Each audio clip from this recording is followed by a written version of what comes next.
Hebreus 7. Esse Melquisedeque, rei de Salém e sacerdote do Deus Altíssimo, encontrou-se com Abraão quando este voltava, depois de derrotar os reis, e o abençoou. E Abraão lhe deu o dízimo de tudo. Em primeiro lugar, seu nome significa Rei de Justiça, depois, Rei de Salém quer dizer Rei de Paz. Sem pai, sem mãe, sem genealogia, sem princípio de dias nem fim de vida, feito semelhante ao Filho de Deus, ele permanece sacerdote para sempre. Considerem a grandeza desse homem. Até mesmo o patriarca Abraão lhe deu o dízimo dos despojos. A lei requer dos sacerdotes dentre os descendentes de Levi que recebam o dízimo do povo, isto é, dos seus irmãos, embora estes sejam descendentes de Abraão. Este homem, porém, que não pertencia à linhagem de Levi, recebeu os dízimos de Abraão e abençoou aquele que tinha as promessas.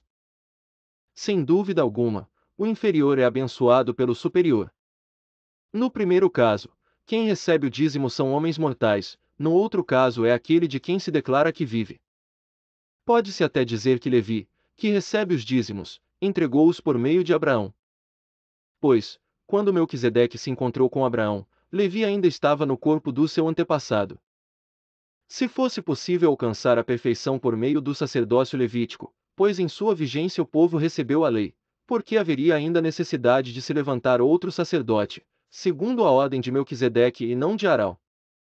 Pois quando há mudança de sacerdócio, é necessário que haja mudança de lei. Ora, aquele de quem se dizem estas coisas pertencia a outra tribo, da qual ninguém jamais havia servido diante do altar. Pois é evidente que o nosso Senhor descende de Judá, tribo da qual Moisés nada fala quanto a sacerdócio. O que acabamos de dizer fica ainda mais claro, quando aparece outro sacerdote semelhante a Melquisedeque. Alguém que se tornou sacerdote, não por regras relativas à linhagem, mas segundo o poder de uma vida indestrutível. Pois sobre ele é afirmado: Tu és sacerdote para sempre, segundo a ordem de Melquisedeque. A ordenança anterior é revogada, porquanto era fraca e inútil.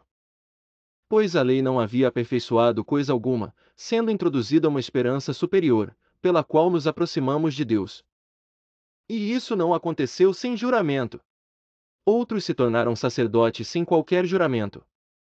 Mas ele se tornou sacerdote com juramento, quando Deus lhe disse: O Senhor jurou e não se arrependerá, tu és sacerdote para sempre.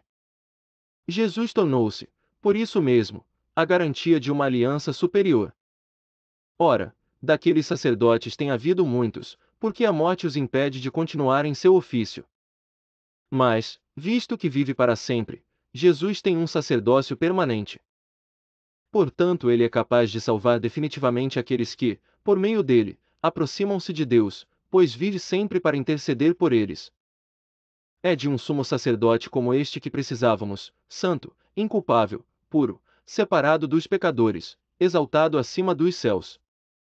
Ao contrário dos outros sumos sacerdotes, ele não tem necessidade de oferecer sacrifícios dia após dia, primeiro por seus próprios pecados e, depois, pelos pecados do povo.